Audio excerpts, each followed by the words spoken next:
Hello बच्चों, स्वागत है आपका। आज हम एनसीईआरटी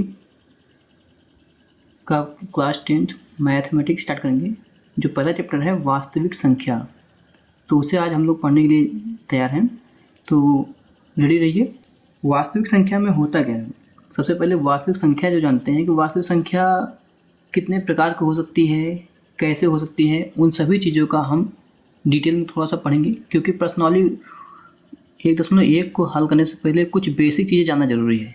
अगर कुछ बेसिक चीज़ों को हम नहीं समझेंगे तो हमारे लिए प्रश्नावली 1 थोड़ा कठिन पड़ जाएगा, इसलिए हम थोड़ा सा जानने की कोशिश करते हैं। तो संख्या के बारे में हम जो पढ़ते हैं, संख्या क्या होता है। संख्या तो याद रखिएगा, संख्या दो प्रकार का होता है। एक होता है वास्तविक संख्या, और दूसरा होता है काल्पनिक संख्या।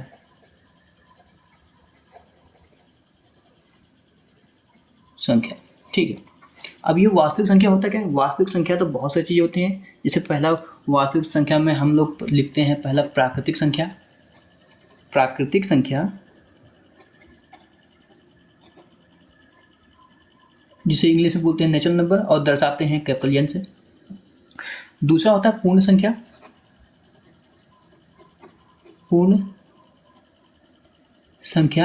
जिसे इंग्लिश में होल नंबर कहते हैं, इसलिए हम लोग इसको W से प्रदर्शित करते हैं। तीसरा होता है पूर्णांक संख्या, जिसे इंग्लिश में हम लोग इंटीजर कहते हैं। पूर्णांक संख्या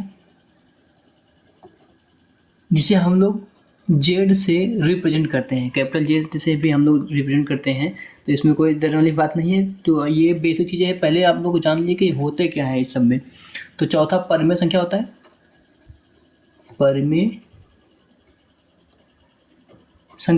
और पांचवा होता है अपरिमेय संख्या।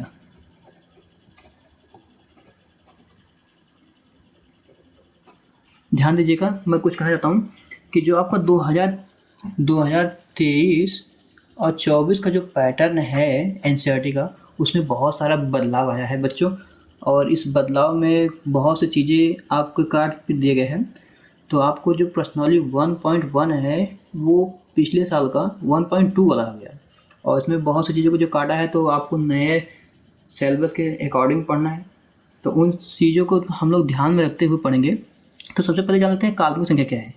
देखिए, काल्पनिक संख्या एक ऐसी कल्पना की हुई संख्या है जिसका हम सिर्फ काल्पनिक चीज़ों में रखते हैं। जैसे आप देखो बच्चों, अगर कहा गया 4 का वर्गमूल क्या होता है, तो 4 का वर्गमूल तो हम लोग सीधे लिख देंगे कि इसका 2 होता है। ठीक है, 4 का वर्गमूल 2 हो गया। लेकिन अगर कहा गया कि इसका मतलब क्या होता है, 4 का वर्गमूल का मतलब होता है जैसे कि 2 गुणे 2, अगर 2 का स्क्वायर 2 बार मल्टीप्लाई करते हैं तो 4 आता है। ठीक है, तो उसी तरह अगर कहा गया कि -4 का वर्गमूल क्या होगा, तब यहाँ पर बहुत से बच्चे क्या करते हैं, -2 मल्टीप्लाई -2 करते हैं। माइनस क्या होता है, दोनों गुणा करने पर प्लस हो जाता है, 2 2 जा 4, 2 दूनी 4 हो गया। तो ये तो बात हुई नहीं कि माइनस का जो गुणा करेंगे तो ये इसका स्क्वायर रहेगा, माइनस का गुणा करने पर 4 प्लस में आया, तो ये -4 किसका स्क्वायर है, यही तो सबसे बड़ी बात है। तो इस चीज़ का हल करने के लिए सबसे पहले हम लोग एक चीज़ जानते हैं, जो हमारे सामने संख्या दिया गया कि -4 का वर्गमूल होगा क्या, तो इस पर जो शोध किया गया, बहुत विचार विमर्श किया गया, तो -4 के लिए एक नया संख्या ज्ञात किया गया। तो उससे पहले हम लोग जानते हैं एक संख्या काल्पनिक लिया गया जो था i गुणे i, मतलब जब भी आप i का स्क्वायर करेंगे तो आपस में जब मल्टीप्लाई करेंगे तो उसका रिजल्ट -1 होगा। मतलब i का स्क्वायर करने पर आपको -1 लिखना पड़ेगा, मतलब जब भी आप i गुणे i करेंगे तो -1 रिजल्ट में आएगा। उसी तरह 2 गुणे 2 तो आप लिख दे रहे हैं, लेकिन अब -2 दूनी 4 हो जाएगा। इसका माइनस लाने के लिए क्या करेंगे, i यहाँ पर लगा देंगे और i यहाँ लगा देंगे। जब i गुणे i होता है, जैसे 2 दूनी 4 हुआ और i गुणे i क्या होगा, -1 हो गया। तो आप इस रिजल्ट क्या लिखेंगे, 4 कम 4, माइनस लगा तो माइनस लगेंगे। तो सीधे सीधे हम लोग क्या करते हैं कि -4 का जो वर्गमूल है उसको हम लोग 2 आयोटा देते हैं। तो इसको फिलहाल ज़्यादा डिटेल में पढ़ने की ज़रूरत नहीं है, इसको आप 11th क्लास में जब जाएंगे तो आप अच्छी तरीके से काल्पनिक संख्याओं के बारे में जान लेंगे। ठीक है, तो आपको यहाँ पे जो प्रश्नावली 1.1 है उसमें पढ़ने के लिए प्राकृतिक संख्याओं को जानना बहुत ज़रूरी है। प्राकृतिक संख्या से हम लोग स्टार्ट करते हैं और प्राकृतिक संख्या होता क्या है उससे हम लोग पहले देख लेते हैं। तो प्राकृतिक संख्या,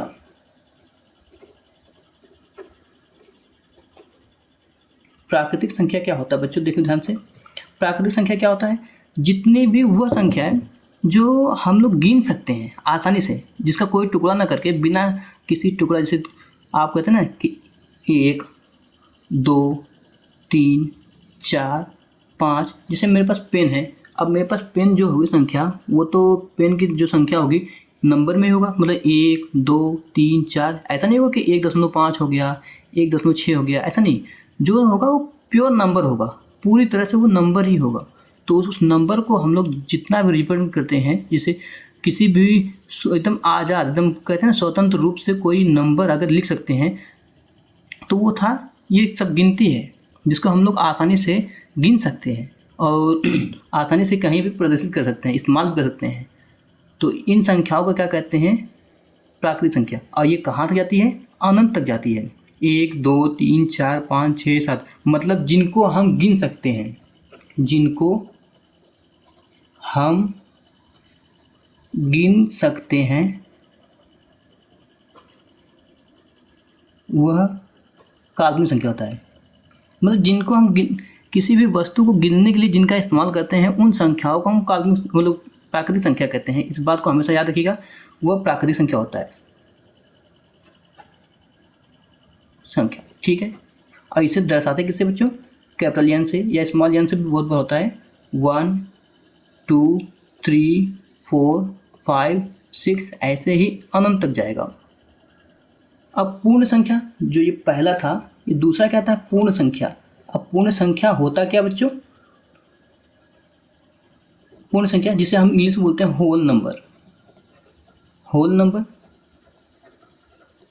ठीक है, होल नंबर जिसे हम लोग W से दर्शाते हैं। तो इसके लिए एक छोटा सा फार्मूला है कि आप ये 0, मतलब यहाँ पे 0 में लिख रहा हूँ, प्लस नेचुरल नंबर, ये n का इस्तेमाल किया है, मतलब आपको जो यहाँ पे आप 1 2 3 4 5 अनंत तक जाते थे, उसमें क्या करना होगा, आपको 0 से स्टार्ट करना होगा।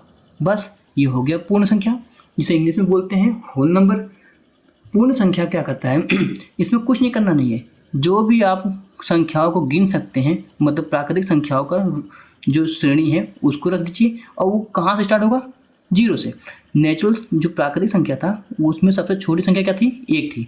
1 क्या है, सबसे छोटी प्राकृतिक संख्या थी, सबसे छोटी प्राकृतिक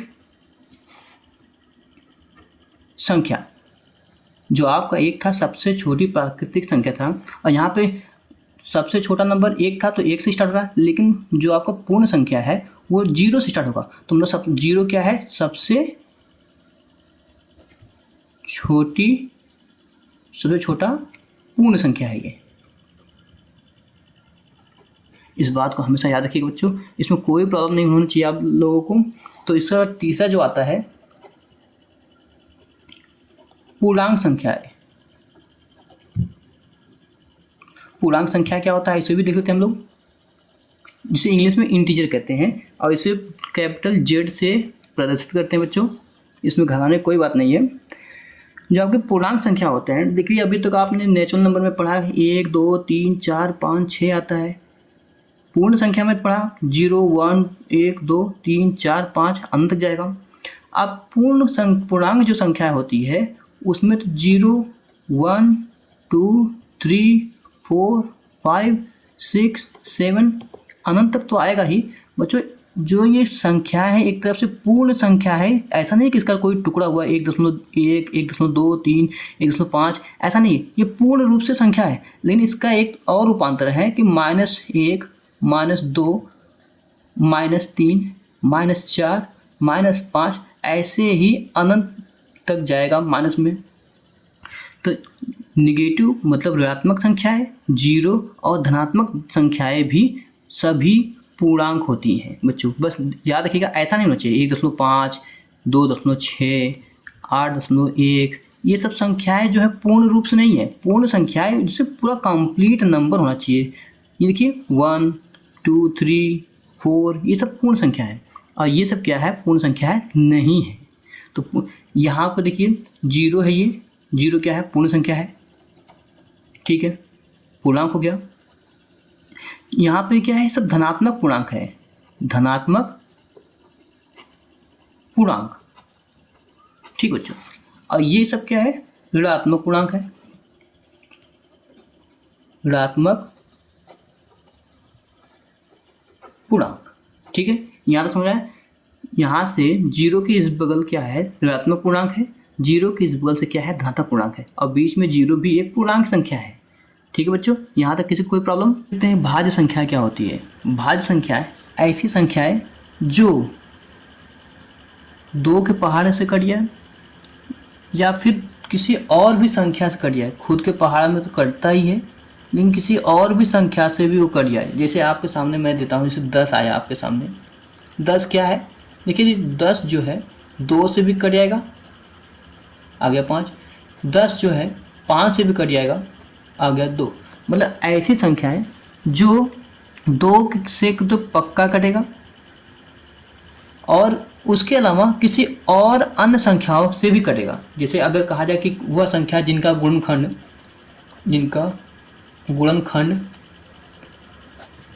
2 या 2 से अधिक हो, 2 या 2 से अधिक हो। अब एग्जाम्पल तो यही 10 को ले लीजिए, 10 का अगर गुणनखंड करेंगे, 2 से कटा 5 हुआ, 5 से कटा ये 1 हुआ। अब इसका गुणनखंड जब लिखते हैं हम लोग, क्या होता है, 2 गुणे 5 गुणे 1 भी लिख सकते हैं, कोई दिक्कत नहीं। यहाँ क्या कम से कम 2 टुकड़े तो हुआ, तो मतलब क्या है, 2 या 2 से अधिक तो है। इसको ले लेंगे तो 1, अगर 1 को ले लिया जाए तो 1 तो अगर गुणनखंड करेंगे तो इसका ये छोटा मतलब एक तरफ से 3 भाग हो गया, 3 गुणनखंड हो गया। अगर मैं कहूँगा 5 ले लियूँ, 5 का गुणनखंड करेंगे, देखिए 5 से ही जाएगा, किसी और संख्या से नहीं जाएगा। 5 का 5, तो इसका क्या लिखेंगे, 5 बराबर 5 गुणे 1। तो यहाँ पे 2 मतलब 1 को तो हम लोग कुछ ज़्यादा मानते नहीं, 1 का गुणा किसी भी संख्या में करेंगे तो कोई बदलाव नहीं आता। तो मतलब 2 से तो अधिक ही तो संख्याओं का हम लोग क्या करते हैं, गुणनखंड अगर कर सकते हैं तो वो भाज्य संख्या होती है। और भाज्य संख्याएं अपने से कटती है, 1 से भी कटती है, और अन्य संख्याओं से भी कट जाती है। जैसे अब एग्जाम्पल तौर पर और देते हैं, 20 क्या है, देखिए 20 का गुणनखंड जब करते हैं हम लोग, देखिए 2 से भाग दिया 10 आया, 2 से भाग दिया 5 आया, 5 से भाग दिया 1 आएगा। अब 20 का जो गुणनखंड हम लोग लिख रहे हैं, 2 गुणे 5, तो इसको क्या करेंगे हम, अगर 1 भी कर देंगे तो 4 भाग हो जा रहा है, 1 से गुणा। अगर यहाँ पर हम लोग लिखेंगे 2 से अधिक ही होना चाहिए या फिर 3 हो जाए, तो उसे हम लोग क्या कहते हैं, भाज्य संख्या होती है। देखिए ये गुणनखंड हुआ, यहाँ पे गुणनखंड हुआ, तो मतलब 20 का जो है 1 2 3, कम से कम 3 है या 4 मान सकते हैं, 1 का अगर मिला दिया जाए तो जो ये गुणनखंड है आपका, जो 2 या 2 से अधिक किसी भी संख्या का अगर गुणनखंड हो गया तो वो भाज्य संख्याएं ही होगी। याद रखिएगा बच्चों। अभी 17 को ले ली जाए तो 17 क्या होगा, 17 से ही कटेगा क्योंकि अभाज्य संख्या है। अभी अभाज्य संख्या आपको बता दिया जाएगा। 17 गया तो 17 का जब गुणनखंड करते हैं 17 रहेगा। अगर 1 लगा देते कोई दिक्कत नहीं। तो यहाँ पर देखिए इसका 1 या 2 ही फैक्टर हो पाया, 2 ही टुकड़े हो पाया, तो मतलब ये एक अभाज्य, ये क्या है आपका अभाज्य संख्या होगा, अभाज्य संख्या होगा। तो अभी चलते हैं, आपको अभाज्य संख्या सिखाते हैं, तब उसके बाद आपको अच्छे से बता देंगे भाज्य संख्या क्या होता है। तो आप लोग जब लिखेंगे अभाज्य संख्या, देखिए ध्यान से बच्चों, अभाज्य संख्या, तो अभाज्य संख्या क्या होता है, उसके लिए मैं आपको 1 से लेकर 100 तक की सभी गिनतियों का बता देता हूँ कि कौन सा अभाज्य संख्या होता है। जैसे 1 2 3 4 5 6 7 8 9 10। देखिए बच्चों 1 से लेकर 100 तक की सारी गिनतियों को हमने लिख लिया है। अब इसमें से हमें ये देखना है कि कौन कौन सी संख्याएं अभाज्य संख्या है। अभाज्य संख्या का अर्थ ये होता है जो किसी और से न कटे, ठीक है। देखिए किसी की मतलब खुद के पहाड़, खुद को छोड़ के और एक का पहाड़ा छोड़कर किसी और के पहाड़ा में ना आए। अब उसके लिए सबसे पहले देखते हैं, एक प्राकृतिक संख्या है, इसे छोड़ देंगे। 2 क्या है, 2 देखिए खुद के पहाड़ से कटता है, 2 को ही काटेगा, और 1 तो कटता ही। 3 देखिए 2 से नहीं कटेगा, ये खुद के पहाड़ से कटेगा और 1 से कटेगा। मतलब 1 और जो स्वयं के पहाड़ा से जो कटेगा बस वही आपका अभाज्य संख्या होगा। 4 देखिए 2 से कट जा रहा है तो 4 नहीं होगा। 5 देखिए किसी से नहीं कट रहा है, 2 से भी नहीं, 3 से भी नहीं, 4 से भी नहीं। 6 3 से कटेगा, 2 से कटेगा। 7 किसी से नहीं कट रहा है। 9 कटेगा, 8 कटेगा, 10 कटेगा। 11 ये किसी से नहीं कटता है। 13 भी किसी से नहीं कटता है। 17 किसी से नहीं कटता है। 19 किसी से नहीं कटता है। 23 किसी से नहीं कटता। 21 कटता है, देखो 3 और 7 से भी कटता है। यहाँ पे 29 किसी से नहीं कटता है। 31 किसी से नहीं कटता है। 37 किसी से नहीं कटता है। 41 किसी से नहीं कटता है। 43 मतलब 43 किसी का नहीं कटता है। 47 देखिए किसी से नहीं कटता है। 49 कटता है, 7 से कट जाता है। 53 किसी से नहीं कटता है। 59 किसी से नहीं कटता है, आपको ध्यान दीजिएगा बच्चों। 61 किसी से नहीं कटता है। 67 किसी से नहीं कटता है। 71 उसी तरह 73 हो गया। 79 हो गया। फिर उसका 83, फिर आपका 89 हो जाएगा, ये नहीं कटता किसी से। फिर उसके बाद आपका आ जाएगा 97 और बाकी सारी संख्याएं कटती हैं। अब जब काउंट करते हैं कितनी संख्या होगा, 1 2 3 4 5 6 7 8 9 10 11 12 13 14 15 16 17 18 19 20 21 22 23 24 25। मतलब 1 से लेकर 100 तक कितनी अभाज्य संख्या है? 1 से लेकर 100 तक आपकी 25 अभाज्य संख्या है। ध्यान दीजिएगा बच्चों, ये जितनी भी संख्याएं मैंने सर्कल किया है वो किसी और पहाड़ा में नहीं कटती।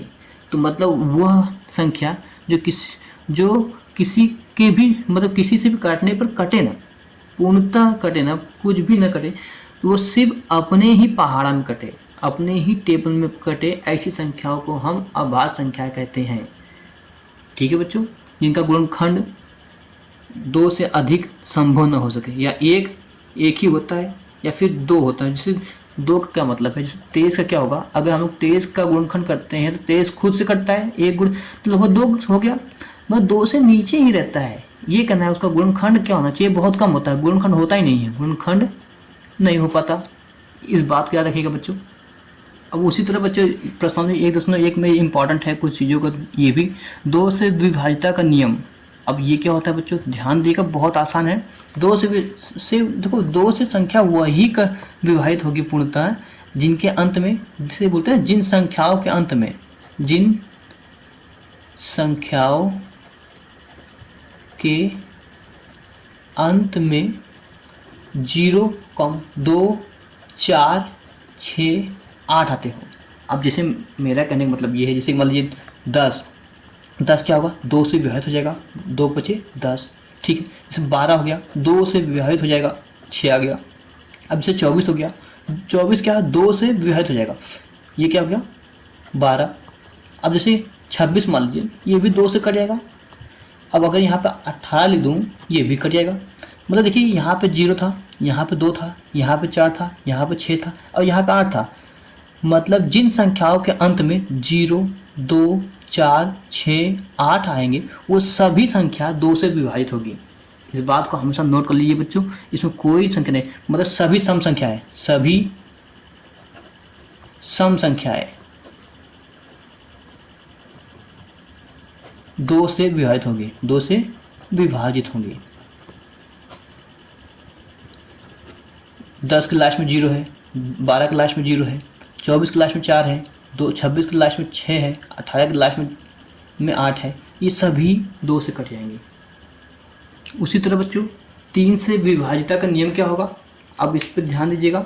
3 से विभाजिता का नियम ये होता है, जिन संख्याओं, कोई भी संख्या आपके पास दी हुई है, जैसे दी हुई संख्या कि जो भी आपका अंक दिया हुआ है, जैसे बोलते दी गई संख्या में, दी गई संख्या, जैसे कोई भी दी, मान लीजिए आपके पास दिया 351 दिया है, ठीक है बच्चों। मतलब 351 तो दिया है, अब ये पता लगाना है कि ये 3 से कटेगा कि नहीं। तो क्या करते हैं, दी हुई संख्या के जो अंक है उनको आपस में जोड़ने के बाद, जैसे 3 दिया है, 5 दिया है, 1, 3, 5, 1 से मिलकर 351 हुआ। अब हमें पता लगाना है कि ये 3 से कटता है कि नहीं। जो संख्या दिया है उन्हीं को आपस में जोड़ दीजिए। अब देखते हैं कितना है, 5, 1, 6, 3, 9। क्या 9 3 से कट जा रहा है? हाँ बच्चों, 3 से 9 कट जा रहा है, मतलब 351 भी 3 से कटेगा। अब इसको देखते हैं कैसे। 351 दिया हुआ था, 3 से काटिए, 3 एकम 3, तो ये हो गया 0। यहाँ से कैरी करेंगे 5, तो 3 एकम 3, यहाँ 2 बचा, यहाँ 1, 3 सते 21। मतलब क्या है, जो भी संख्या का आपको पता लगाना है कि वो 3 से विभाजित होगी कि नहीं, तो सबसे पहले क्या करते हैं, जो दी हुई, मान लीजिए 1 1 1 दिया हुआ है, अब 111 है, अब पता लगाना है कि बिना भाग दिए कि ये 3 से कटे कि नहीं, तो क्या करते हैं, जो दी हुई संख्या है 1 1 1 1 1 1, अगर जो जोड़ने पे संख्या आता है अगर वो 3 से विभाजित है तो वो संख्या, दी हुई संख्या विभाजित। जैसे आप मान लीजिए 1 2 1 दिया हुआ है, अब इसको क्या करेंगे, 1 + 2 + 1, जो संख्या दिया है मैंने उन्हीं संख्याओं को आपस में जोड़ दिया। क्या कहता है, 1 2 3 हो गया, 3 1 4, क्या 4 जो है 3 से विभाजित है, 4 + 3 3 से नहीं विभाजित है, मतलब ये जो संख्या दिया हुआ है ये 3 से विभाजित नहीं है। बहुत आसान है बच्चों। तो मतलब सीधे सीधे कहते हैं, जो दी हुई संख्या है उनको जोड़ देंगे तो वो क्या होगा, अगर 3 से विभाजित हो जाता है उनका योग, तो समझ लीजिए वो 3 से विभाजित हो जाएगा पूरी तरह से। संख्याओं का योग, जैसे कहा ना, मैं भी लिख के दिखाता हूँ आपको। संख्याओं का योग यदि 3 से पूर्णतः विभाजित हो जाए,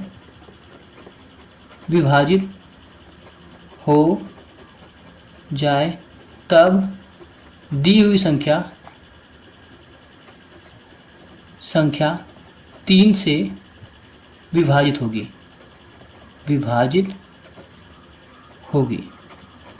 ठीक है बच्चों, ये 3 का नियम था, और इसको अच्छी तरह से समझने के लिए बहुत कुछ ज़्यादा दिमाग की ज़रूरत नहीं है, बस इसको आसानी से समझ लीजिए।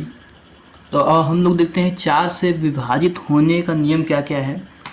तो मतलब सही बात बताया जाए तो बच्चे, जैसे कि मान लीजिए 432 दिया हुआ है आपके पास कोई संख्या, तो हमें अब बिना भाग लगाए चेक करना है कि ये 4 से कट जाएगा कि नहीं। इसके लिए क्या करना होगा, जो अंक लास्ट के 2 अंक है, अंतिम के 2 अंक है, उसे देख लीजिए। अंतिम का लास्ट अंक कितना है, 32 है। अब चेक करते हैं क्या ये 32 4 से पूर्णतः भाग जाएगा, तो 4 8 32 हो जा रहा है, तो मतलब ये पूरी तरह कट गया। उसी तरह अगर लास्ट में जैसे मान लीजिए 100 दिया है, ठीक है, तो अगर 0 में 4 से भाग दें तो 0 बार गया, 0 ही आता है। तो ये एक तरह से क्या कहते हैं, जो लास्ट में 0 होता है तो किसी भी संख्या से जल्दी जाता नहीं है। बस इतना याद रखिए, जैसे कि इसके बाद 104 4 जोड़ के ऐड करके देखें लास्ट में कितना है, 4। 2 संख्याओं का योग करने पर क्या आ रहा है, 4। तो 4 को अगर 4 से भाग देंगे तो पूरी तो कट जा रहा है। जैसे जहाँ पे 2 0 है उसको चेक करने के लिए कि 4 से भाग जाएगा नहीं, उसमें क्या करते हैं, 4 जोड़ देते हैं। इसमें अगर 4 जोड़ के एक बार चेक करते हैं, 104 मान लेते हैं, 104 2 संख्या लास्ट का अंतिम 4 हो गया, तो उसमें हम लोग 4 से भाग देते हैं तो कट जाता है। तो मतलब कहते हैं कि दी हुई संख्या के अंतिम 2 संख्याओं को जोड़ने पर, संख्याओं में भाग देने पर 4 से, यदि वो पूर्णतः विभाजित हो जाता है तो 4 से विभाजित होगा। ठीक देखिए, इसे दी हुई संख्या के अंतिम 2 अंकों में 4 से भाग देने पर यदि वह संख्या 4 से विभाजित हो जाए, तब दी गई संख्या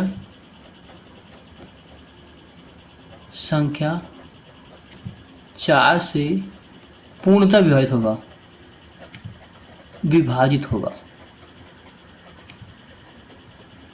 बच्चों, ध्यान दीजिएगा। ऐसे ही एक एग्जांपल लेते हैं, जैसे मान लीजिए 125 दिया है, अब इसको चेक कीजिए कि क्या 4 से ये कटेगा। तो क्या करते हैं, लास्ट के 2 अंक को लीजिए, 25 ले लिया, 4 से भाग दिया, 4 छंग 24, ये नहीं कटा। तो मतलब लास्ट के 2 अंक अगर 4 के भाग में से नहीं कटते हैं तो मतलब ये 4 से नहीं कटने वाला। अब 120 ले लीजिए, लास्ट के अंक क्या है, 20 है। अब 20 को उठाइए, 4 से भाग दीजिए, 4 × 25 20, मतलब अगर यहाँ पे 0 मतलब लास्ट के 2 अंक अगर 4 से विभाजित है तो समझिए पूरी संख्या जो है 4 से विभाज्य है। बहुत आसान बच्चों। उसी प्रकार हम देखते हैं 5 से विभाज्यता का नियम। 5 से जो संख्या कटती हैं उसको देखते हैं हम लोग। देखिए 5 से वही संख्या कटती है जिनके अंतिम में 0 या 5 से खत्म हो।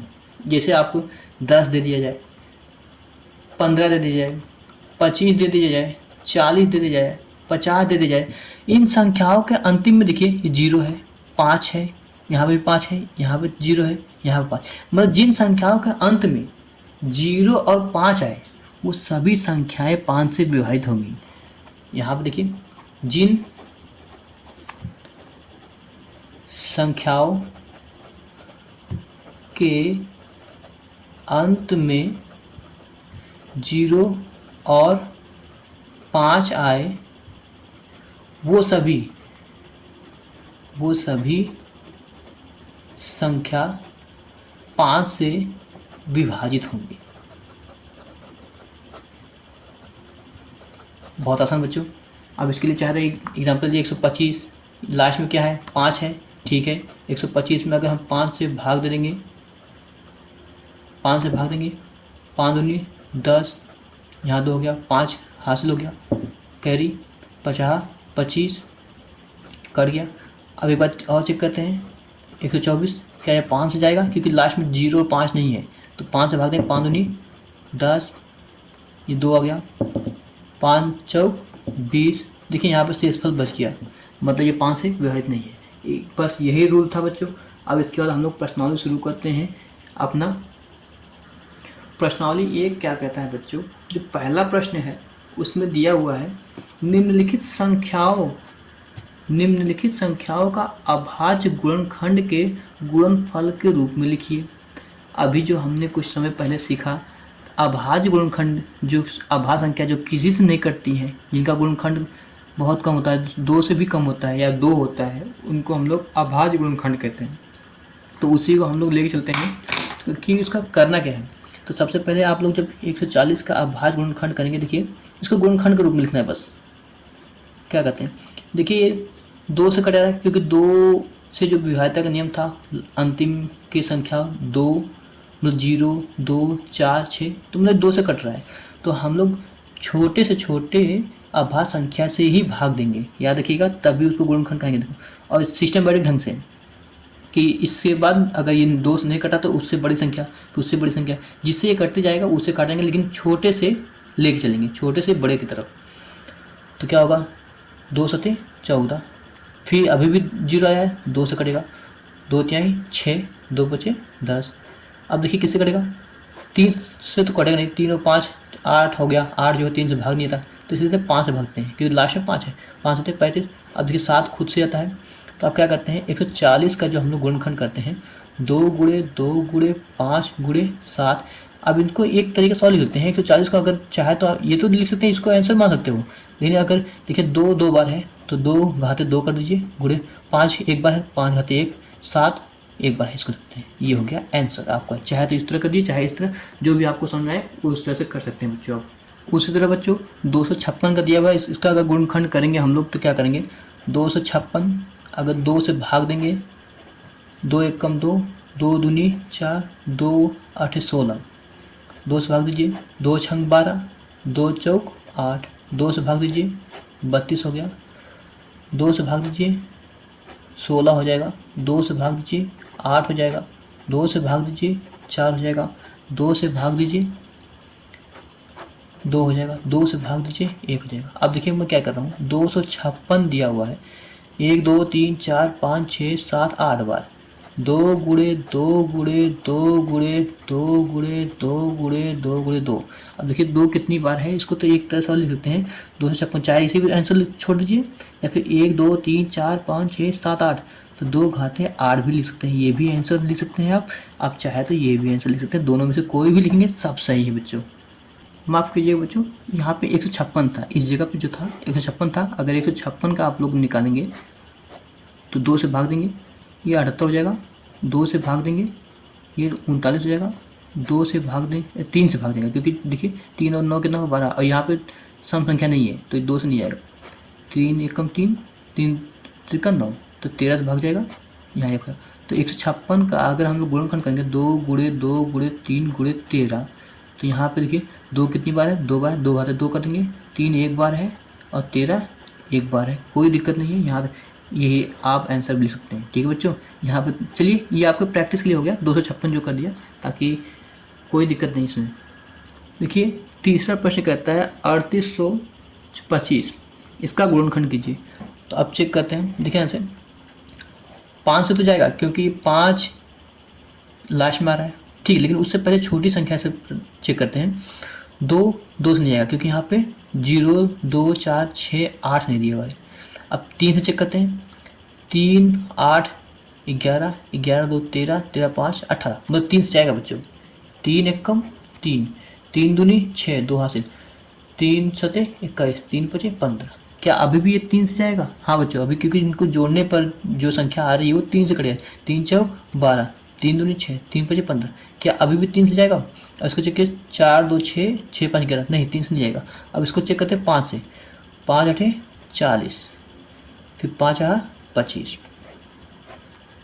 5 से भाग दिए, 5 एकम 5, 5 सते 35, फिर 17 से जाएगा क्योंकि 17 एक अभाज्य संख्या है, आपको मैंने कल दिखाया था 17 एक अभाज्य संख्या है। अब क्या करते हैं 38 25 का अगर गुणनखंड लिखते हैं 3 गुणे 3 गुणे 5 गुणे 5 गुणे 17, तो 3 कितनी बार है? 2 बार है। 5 कितनी बार है? 2 बार है। 17 कितनी बार है? 1 बार है। चाहे इस तरह लिख दीजिए चाहे उस तरह से, बात एक ही है, आंसर। देखिए बच्चों, हमारे पास जो चौथा प्रश्न है 5005 दिया हुआ है। अब इसको चेक करते हैं कि ये क्या करता है। तो सबसे पहली बात है ये 3 से तो कटेगा नहीं, 5 और 5 कितना 10 का, जो 3 के भाग में जाएगा नहीं, तो क्या करते हैं 5 से काटते हैं, 5 एकम 5, फिर 0 0 5 एकम 5। अब ये किससे जाएगा बच्चों? तो ये 7 से जाएगा, 7 एकम 7, 7 चौक 28, 7 त्रिक 21, फिर से अब ये 7 से तो जाएगा नहीं, अब ये 11 से जाएगा बच्चों, 11 कम 11 11 33, अब ये 13 से जाएगा। तो इसका गुणनखंड जब हम लोग लिखते हैं 5 गुणे 7 गुणे 11 गुणे 13, तो सभी एक एक बार है, कोई दिक्कत नहीं, चाहे ऐसा लिख दीजिए चाहे वही पे लिख के छोड़ दीजिए, सभी आंसर आपका बराबर है बच्चों, सब आंसर सही है। ये हो गया आंसर। अगला प्रश्न जो आपका 7429 है। अब इसका गुणनखंड जब निकालना होगा बच्चों, तो सबसे पहले क्या करते हैं, ऐसी संख्या से भाग देते हैं जो ये काट दें। तो देखिए ये एक ऐसे अभाज्य संख्या से कट रहा है जो बहुत बड़ा है, 17 से कटेगा ये। 17 से काटे, 17 चौका 68, 17 51, 17 सते 119, फिर ये किससे जाएगा बच्चों? अब 17 से नहीं 19 से जाएगा बच्चों, 19 दूनी 38, 19 या 57, अब ये 23 जाएगा एक। अब इसका जो गुणनखंड लिखते हैं हम लोग 7429 बराबर के बाद 17 गुणे 19 गुणे 23, तो 17 घाते 1, क्योंकि 17 एक बार है, 19 एक बार है, 23 एक बार है, तो 7429 बराबर इतना। तो ये आंसर हो गया बच्चों। यहाँ पे दूसरे जो प्रश्न दिया हुआ है इसमें कुछ अलग से दिया है, जिसे बोला है कि पूर्णांकों के निम्नलिखित युग्मों के HCF और LCM ज्ञात कीजिए तथा इसकी जांच कीजिए कि दो संख्याओं का गुणनफल HCF इंटू LCM है। तो सबसे पहले मैं आपको बताना चाहता हूँ कि HCF क्या होता है और LCM, थोड़ा सा बस हल्का सा हिंट ले लीजिए। HCF होता है हायर कॉमन फैक्टर। फैक्टर मतलब जानते हो आप, टुकड़ा, गुणनखंड, मतलब टुकड़ा की बात कर रहा है, टुकड़ा ध्यान दीजिएगा। हायर मतलब बड़ा, हायर मतलब ऊंचा बड़ा, और कॉमन मतलब जो दोनों में मिलता हो, उभयनिष्ठ। मतलब HCF का अर्थ ये होता है बच्चों कि वो कौन सी, मतलब सबसे बड़ा, मतलब किसी संख्या का सबसे बड़ा टुकड़ा। अब जैसे मैं कहता हूँ आप लोगों को, आपके सामने दिया है एक 20 और एक 16 दिया है, अब 20 और 16 का पहले गुणनखंड कर लीजिए। 2 गुणे 2 गुणे 5 होता है और 16 का 2 गुणे 2 गुणे 2 गुणे 2 होता है। अब देखिए सबसे मतलब कॉमन मतलब दोनों में जो सबसे ज़्यादा मैच करे उसी को लिखना है। जैसे 2 से मैच किया, 2 से मैच किया।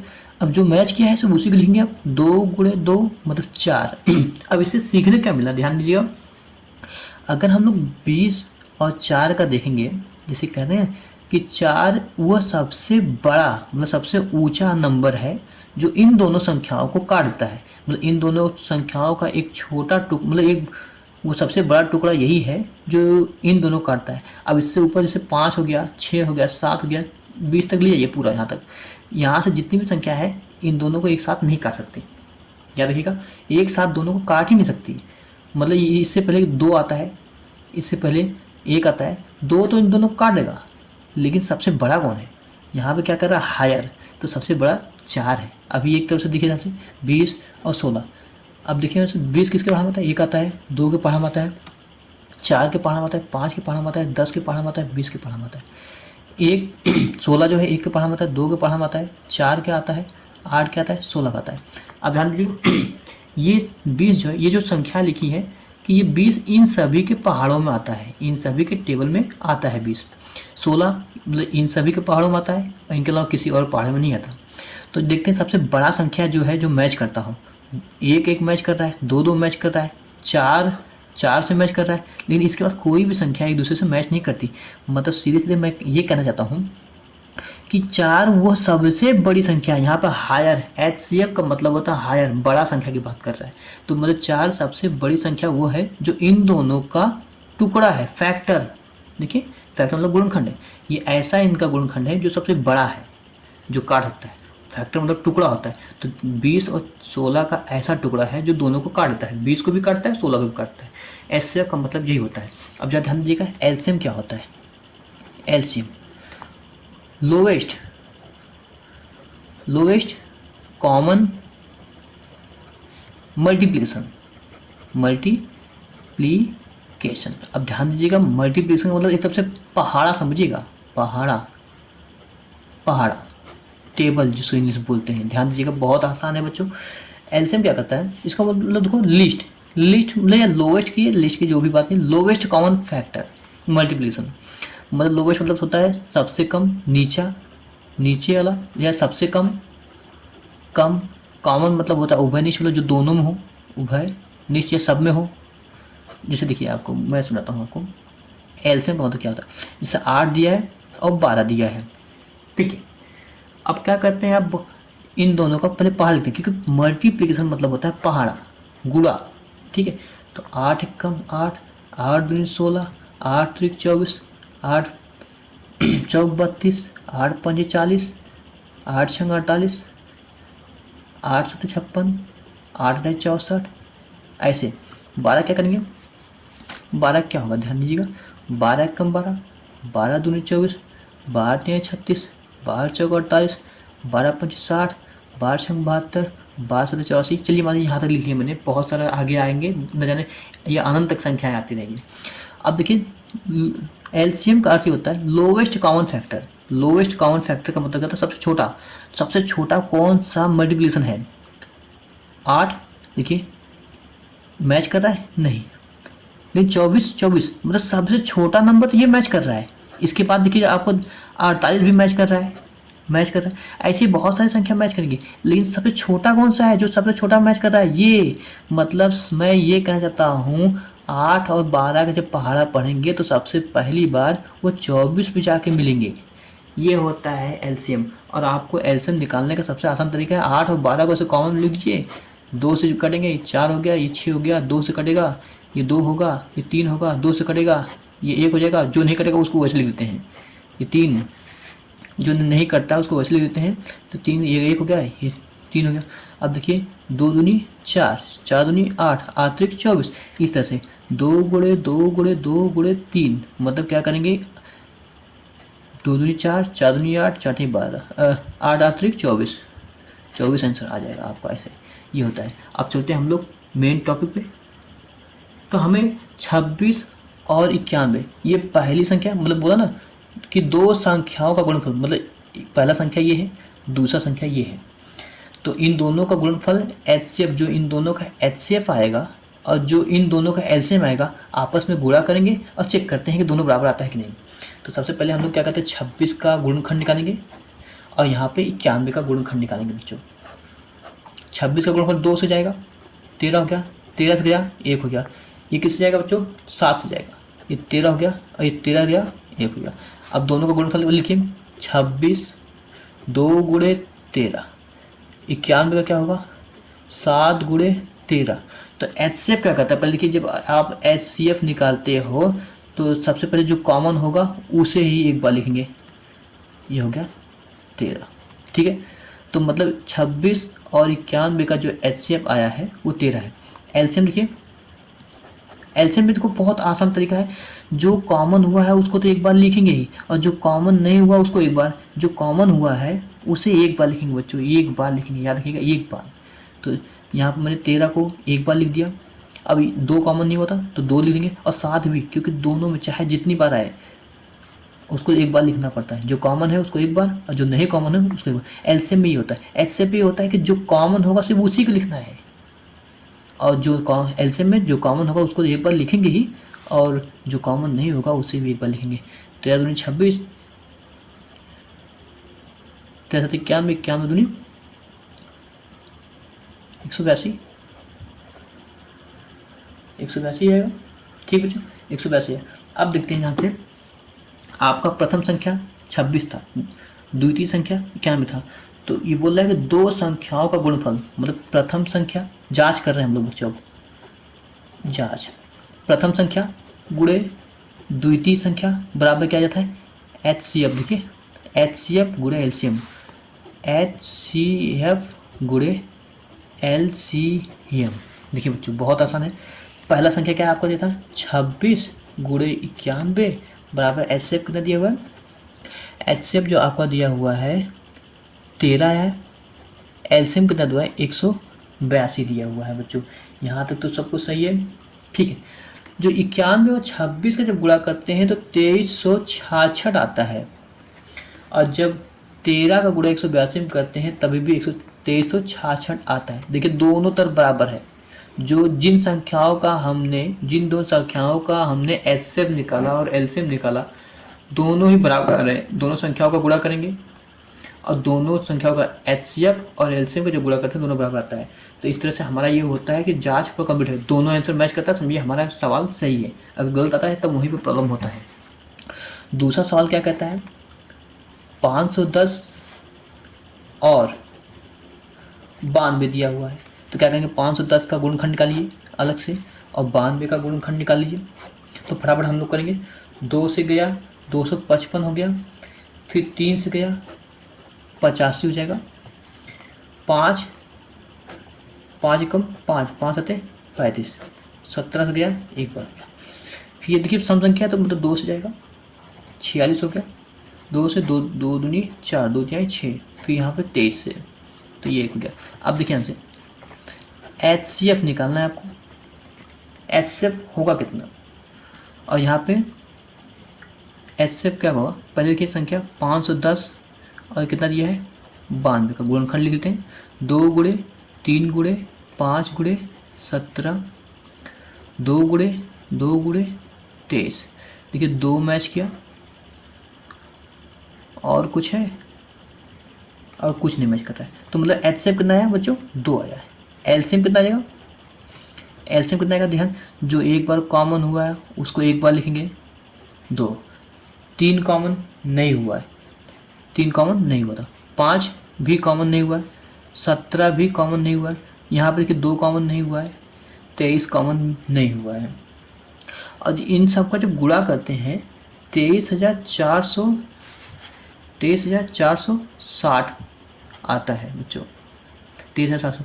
देखिए यहाँ से मैंने क्या किया, जो कॉमन हुआ है उसको एक बार लिख दिया, 3 कॉमन नहीं होता इसको लिख दिया, 5 कॉमन नहीं होता उसको एक बार लिख दिया, 17 कॉमन हुआ उसको नहीं लिखा, 2 इसको भी लिख दिया, 23 इसको लिख दिया।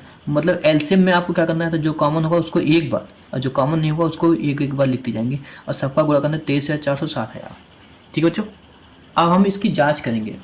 कि जांच करने पे कितना आ रहा है। जांच का फॉर्मूला क्या है, प्रथम संख्या गुणे द्वितीय संख्या बराबर क्या होगा, HCF गुणे LCM। तो HCF कितना है, तो देखिए जो आपको प्रथम संख्या था 510 गुणे 92 बराबर HCF आपका आया था 2 और LCM आया था 23,460। जब इन दोनों का गुणा करते हैं तो 46,920 आता है। अब इसका डबल करेंगे तो वो भी आता है 46,920। देखिए दोनों पक्ष ही बराबर आ रहे हैं आपका, तो मतलब आपका आंसर सही है। जो तीसरा क्वेश्चन आपको क्या कर रहा है बच्चों, 336 और 54 दिया हुआ है। तो क्या करना होगा, 336 का हम लोग गुणनखंड कर लेंगे। पहले इसका गुणनखंड करते हैं, 2 से क्या 168 आ गया, 2 से 2 8 16, 2 चौक 8, 2 से किया 42 आ जाएगा, 2 से किया 21 आ जाएगा। क्योंकि बच्चे हम लोग का दिमाग होता है ना, हर संख्या का आधा आधा करते जाते हैं। तो 3 से किया 7 हो गया, 7 से किया 1 हो गया। अब 54 का क्या करते हैं, 2 से किया 27 हो गया, फिर 3 से जाएगा 9 हो गया, 3 से गया ये 3 हो गया, 3 से गया ये 1 हो गया। अब इसका गुणनखंड करते हैं बच्चों, गुणनखंड।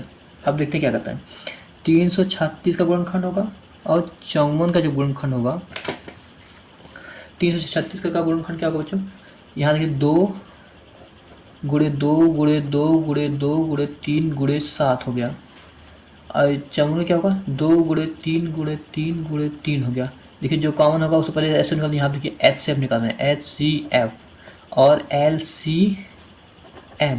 तो HCF देखिए जो कॉमन होगा उसे एक बार, 3 यहाँ पे काउंट हुआ और कुछ संख्या कॉमन नहीं हो रहा है। देखिए 2 यहाँ पे काउंट हुआ, 3 यहाँ पे काउंट है, तो 2 गुणे 3 बराबर 6 आया इसका HCF। बच्चों यहाँ पे 6 ही हमारा आया है HCF। और LCM क्या करेंगे, LCM क्या करेंगे, जो कॉमन हुआ पहले उसको एक बार लिख लीजिए, 2 और 3 कॉमन होता है 3। अब जो नहीं कॉमन उसको पहले लिख लीजिए एक बार, 2 गुणे 2, मैंने इस पूरा एक लाइन को उठा लिया, पूरा ये चीज़ 2 गुणे 2 गुणे 2। अब 7 भी बचा था इसमें, और यहाँ पे क्या है 3 गुणे 3, 3 गुणे 3। और सभी का हम लोग को गुणा करना होगा। अब ध्यान दीजिएगा, तो सभी का गुणा करने के लिए क्या करेंगे, तो इन सभी का गुणा करने पे हमारा 3024 आता है, ये LCM है। ठीक है बच्चों, अब क्या करते हैं, जांच करना है। तो जांच करने के लिए क्या करते हैं, प्रथम संख्या गुणे द्वितीय संख्या बराबर HCF गुणे LCM। तो प्रथम संख्या क्या करता है, 336 था गुणे दूसरी संख्या 54 था। HCF कितना था बच्चों, 6 गुणे 3024। तो 6 गुणे 3024 का जब गुणा करते हैं तो 18,144। ठीक है, अब इसका जब गुणा करते हैं तो 18,144 होता है। अगर मैं बच्चों गुणा करने में टाइम वेस्ट करूँगा तो वीडियो बहुत लंबा हो जाएगा, इसलिए इतना आया। दोनों बराबर है तो मतलब हमारा सवाल भी सही है। उसी प्रकार बच्चों अब अगला जो चौथा को प्रश्न दिया हुआ है, HCF 306 657 बराबर 9 दिया हुआ है। मतलब इन दोनों संख्याओं का HCF 9 दिया हुआ है। फिर दिया है कि LCM 306 और 657 का ज्ञात कीजिए। तो सबसे बड़ी बात है बच्चों, बहुत आसान है। तो इस तरह का जब सॉल्यूशन हल करेंगे, जैसे इन दोनों संख्याओं का HCF इतना है और इन दोनों संख्याओं का LCM ज्ञात करना है, तो हमें सबसे इजी तरीका ये है कि इन दोनों संख्याओं का LCM निकाल दें, लेकिन हमें ज्ञात करना है HCF का भी इस्तेमाल करके। तो सबसे पहले हम लोग क्या करते हैं, हल जब लिखते हैं तो ठीक है, तो दिया हुआ है, पहले लिख लेते हैं दिया हुआ पहला संख्या, जिसको आई से मतलब रोमन संख्या के आई से दर्शा देते हैं। पहला संख्या क्या है, 306। दूसरा संख्या क्या दिया हुआ बच्चा, 657। ठीक है, और HCF दिया हुआ है, HCF 9 दिया हुआ है। LCM आपको ज्ञात करना है, LCM आपको ज्ञात करना है। तो सबसे पहली बात है कि इसमें एक सबसे बड़ा झूठ का इस्तेमाल करेंगे, जैसे फिर भी हमें पता नहीं होगा लेकिन फिर भी पता करेंगे ज्ञात, जैसे हमें ज्ञात है, क्या करेंगे, हम जानते हैं, जैसे हम जानते हैं। ठीक है बच्चों, तो क्या जानते हैं बच्चों, जो हम लोग फॉर्मूला अभी तक यूज करते हैं, प्रथम संख्या गुणे द्वितीय संख्या बराबर होता है HCF गुणे LCM। ठीक है बच्चों, तो प्रथम संख्या क्या है 306, द्वितीय संख्या क्या है 657 बराबर HCF कितना दिया 9 और LCM हमें ज्ञात करना है बच्चों। तो देखिए यहाँ पे अगर पाठांतर करते हैं ना, तो LCM का ज्ञात करना है वैल्यू, तो LCM को अकेला करते हैं। तो यहाँ पे LCM को अकेला कर दिया, 9 को इस बदलाया 306 657 बटे 9। अब देखिए आंसर बच्चों, अगर 9 से 9 सत्ते 63, 2 यहाँ 9 त्रिक 27 73 आया, तो 306 गुणे 73 बराबर, अब देखिए आपको LCM निकालना है। जब इन दोनों का गुणा करेंगे तो आपका आएगा 22,338, ये हो गया LCM। यही आपका आंसर है बच्चों, इस तरह से निकालना है। याद रखिएगा, जब आपको HCF दिया हुआ हो तो इन संख्याओं का हम लोग डायरेक्ट चाहे तो गुणनखंड विधि से निकाल सकते थे LCM, लेकिन इस तरह नहीं। जब HCF दिया हुआ है तो आपको इस मेथड से ही फॉलो करना होगा, प्रथम संख्या गुणे द्वितीय संख्या बराबर HCF गुणे LCM। इसी मेथड को फॉलो करके आपको करना होगा बच्चों। चलिए अब पांचवें को प्रश्न देखिए बच्चों, पांचवें प्रश्न में क्या कहता है, जांच कीजिए कि क्या किसी प्राकृतिक संख्या जो हम लोग को पता था ना, n = 1, सबसे छोटी संख्या 1 है, 2 3 4 5 ऐसे अनंत तक जाएगा। बोला जांच कीजिए कि क्या किसी प्राकृतिक संख्या n के लिए 6 पावर n अंक 0 पर समाप्त हो सकते हैं। तो इसको हम लोग थोड़ा रफली समझते हैं, तब बेहतर हम लोग हल कर सकते हैं बच्चों। तो ध्यान दीजिएगा, जैसे मान लीजिए बोल रहा है 6 पावर n, मतलब सबसे बड़ी बात है n की वैल्यू 1 2 3 4 5, तो 6 का पावर अगर n 1 रखते हैं, 6 एक बार गुणा करेंगे तो 6 देखिए 6 पे खत्म हुआ, 6 का पावर 2 करते हैं, 6 गुणे 6 मतलब 36 आ रहा है। 6 का पावर 3 करते हैं, 6 गुणे 6 गुणे 6 मतलब 216 आ जाएगा। तो इसी तरह 6 का पावर 4 करेंगे तो भी मतलब जो भी संख्या आ रहा है वो 6 पे ही खत्म हो रहा है। यहाँ पे क्या करना है, जीरो बनाना है। तो एक बार चेक करते हैं कि जीरो अगर किसी संख्या से मान लीजिए 10 है, इसके लास्ट में 0 है, या देखते हैं कि क्या ये 0 पे ख़त्म होने का कौन सा रूल है। जैसे 10 पावर n है, क्या ये 0 पे ख़त्म होगा। तो देखते हैं 10 पावर n 1 बराबर 10 होता है, 10 पावर 2 मतलब 10 गुणे 10 बराबर 100, 10 पावर 3 बराबर 10 गुणे 10 गुणे 10 बराबर 1000।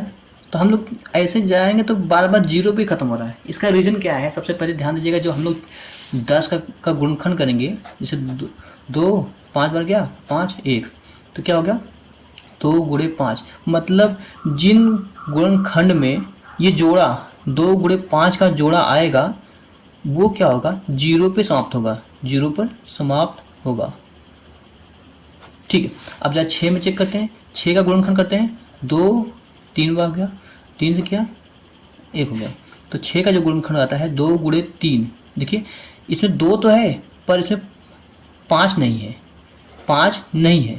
तो मतलब इसमें जो आपका किसी भी संख्या का वर्ग या फिर घात या फिर कोई भी संख्या का कोई भी घात हो, अगर उसका घात लगाने पे उसको 0 पे ख़त्म करना है तो सबसे पहले आपको इस जोड़े का ही इस्तेमाल करना होगा। उसमें ये जोड़ा अगर रहेगा 2 गुणे 5 का, तभी वो समाप्त होगा। जैसे आपको ध्यान दीजिए 20 है, ठीक है, अब 20 का गुणनखंड करते हैं, 2 ये 10 हो गया, फिर 2 से गया, फिर 5 होगा, फिर ये क्या होगा 5 गया। तो 20 का क्या हो रहा है 2 गुणे 5, देखिए 2 गुणे 5 का जोड़ा आ रहा है। याद रखिएगा 2 गुणे 5 का जोड़ा बहुत ज़रूरी है। अब देखिए जैसे एग्जांपल 20 पावर n का क्या मतलब है, 20 पावर 1 करेंगे तो क्या होगा 20 आ रहा है, 20 पावर 2 करेंगे तो 20 गुणे 20 बराबर 400 आ रहा है, मतलब 0 पे ही ख़त्म हो रहा है। तो मतलब इसका यह है कि 6 का जो गुणा हम लोग पावर लगा रहे हैं वो उसमें 5 मिसिंग है, 5 वहाँ से मतलब 2 तो है पर 2 का साथ निभाने के लिए 5 नहीं है। यहाँ पर जैसे कि 2 गुणे 5 जो है, यहाँ पे 2 गुणे 5 का जोड़ा अनिवार्य है, तभी ये 0 पे ख़त्म होगा। और 6 में क्या है, 2 गुणे 3 आ रहा है, 2 गुणे 5 नहीं आ रहा है। इसका मतलब ये है कि ये जो संख्या है 0 पे कभी समाप्त नहीं होगी। तो उसी चीज़ को हम लोग अब इस पे लिखते हैं। हम लोग जो है एग्ज़ाम में किस तरह से लिखते हैं वही हमें एग्जाम में, ये तो सिर्फ प्रैक्टिस के लिए था आपको बच्चों, सिर्फ प्रैक्टिस के लिए। तो हाँ भाई, देखते हैं कि कैसे क्या करते हैं। तो सबसे पहले हम लोग क्या करते हैं, उस चीज़ को चेक करेंगे कि कैसे ये 6 जो है 6 पावर n 0 पे ख़त्म नहीं होता है। तो सबसे पहले क्या करते हैं, हम लोग सफाई में लिख लेते हैं थोड़ा। यदि किसी अंक के अभाज्य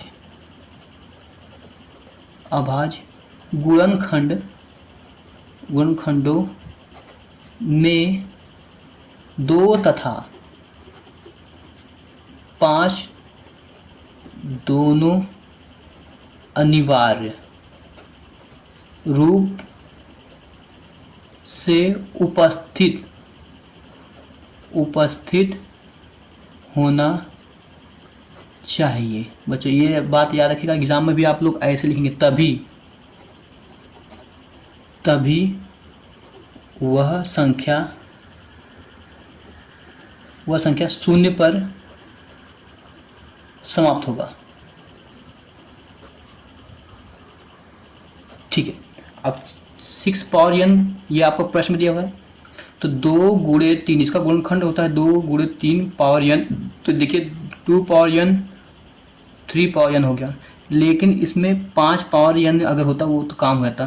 तो इससे क्या लिखेंगे, 6 पावर n के अभाज्य गुणनखंडों में संख्या 5 उपस्थित नहीं है। ठीक है बच्चों, नहीं है। जो मैं बता रहा 2 गुणे 5 का जो जोड़ा है, अगर ये नहीं होगा किसी के गुणनखंड में तो वो 0 पे समाप्त नहीं होगा। ठीक है बच्चों। अतः n के किसी भी मान के लिए 6 पावर n 0 पर समाप्त नहीं होगा। आप चाहे तो स्क्रीनशॉट ले लीजिएगा बच्चों। इसी तरह ही एग्ज़ाम में आपको लिखना होगा। याद रखिएगा बच्चों, ये बहुत ज़रूरी चीज़ है, इस तरह से पढ़ना। आपको कॉन्सेप्ट पता होना चाहिए, बिना कॉन्सेप्ट का आपका कोई फ्यूचर नहीं होगा। किसी भी एग्ज़ाम आप बोर्ड में नकल करके चाहे से करके पास हो जाएंगे, लेकिन कॉन्सेप्ट ही नहीं क्लियर होगा तो 11th क्लास आपका बहुत वीक हो जाएगा, जिसमें बहुत ज़रूरी है आपके लिए। बहुत मैं सभी वीडियो आपके लिए लाऊंगा, पूरे एग्ज़ाम तक के लिए सारी चीज़ें आपको ला कर दूँगा। आप टेंशन न लीजिए, आप बस पढ़ते रहिए, बस कॉन्सेप्ट को समझते जाइए और लाइक और शेयर भी करते जाइएगा। देखिए बच्चों, जो 6वां प्रश्न क्या कर रहा है, व्याख्या कीजिए कि 7 गुणे 11 गुणे 13 प्लस 13। ठीक है। तो इसमें और 7 गुणे 6 गुणे 5 गुणे 4 गुणे 3 गुणे 1, और शायद इसमें आपका 2 गुणे भी रहेगा, यहाँ पे 2 गुणे रहेगा, प्लस 5 भाज्य संख्या है। तो आपको पता होना चाहिए कि भाज्य संख्या क्या होती है। भाज्य संख्या वो होती है जिनका गुणनखंड 2 या 2 से अधिक होते हैं, 2 या 2 से अधिक होते हैं। इस बात को याद रखिएगा, अधिक होते हैं। ठीक है, ये नोट था आपका जैसे। ठीक है, अब देखिए ध्यान से, इसमें क्या करना है आपको। सबसे पहले जो आपकी संख्या दिया है 7 गुणे 11 गुणे 13 प्लस 13 दिया हुआ है। ठीक है बच्चों, और यहाँ पे आपका दिया हुआ है इस बगल 7 गुणे 6 गुणे 5 गुणे 4 गुणे 3 गुणे 2 गुणे 1 प्लस 5 दिया हुआ है। ठीक है बच्चों, अब क्या करते हैं, पहले इनको जब सॉल्व करेंगे हम लोग, इसमें देखिए 13 यहाँ पे एक संख्या और यहाँ पे बीच में प्लस है, तो 13 को हम लोग काउंट करते हैं 13, और 7 गुणे 11 यहाँ पे छोड़ देते हैं, और यहाँ पे क्या बचेगा बच्चों, अब यहाँ पे 1 बचा तो इसमें गुणा होगा तो वही होगा। तो यहाँ पे 13 प्लस में था तो यहाँ पे 1 बच गया क्योंकि 13 बाहर से गया। अब क्या करते हैं, 7 का गुणा इसमें करते हैं, 77 हो गया, प्लस 1 और ये 13। तो अगला लाइन में जो हम लोग लिखते हैं 13 गुणे 78, देखिए 2 गुणनखंड हो गया। और यहाँ पे क्या होगा, तो 5 और यहाँ 5, तो 5 को हम लोग कॉमन करते हैं, बचा क्या, 7 गुणे 6 गुणे 4 गुणे 3 गुणे 2 गुणे 1 गुणे, और यहाँ पर प्लस 5 की जगह क्या बचेगा, 1 बचेगा बच्चों। फिर जब 5 यहाँ से कॉमन हो गया है तो 7 42 गुणे 24, 7 42, 4 12, 12 दूनी 24, 24 हो गया, प्लस 1 क्या हो गया, यहाँ पे 1008 हो जाए, 42 और 24 का गुणा करते हैं 1008 प्लस 1 बचेगा, और यहाँ 5 गुणा करेंगे तो यहाँ पे क्या हो जाएगा, 5 गुणे 1009। तो सबसे बढ़िया था बच्चों, हमें यहीं पे समझना है। देखिए देखिए इस जो ये संख्या हमारे पास दिया हुआ था उसका गुणनखंड देखिए 2 से 2 आ रहा है, या फिर यहाँ पर अगर 1 गुणा करेंगे तो भी देखिए 2 या 2 से अधिक आ रहा है। तो यहाँ पर अगर 1 करेंगे, 1 का गुणा मतलब कर भी सकते हैं, नहीं भी करते हैं, कोई दिक्कत नहीं। जब 2, आपको क्या होता था, भाज्य संख्या होने का जिनका गुणनखंड 2 या 2 से अधिक हो, तो यहाँ पर 2 तो कन्फर्म है, तो मतलब यहाँ पे क्या लिख सकते हैं, 2 से अधिक गुणनखंड रूप होने के कारण यह एक भाज्य संख्या है,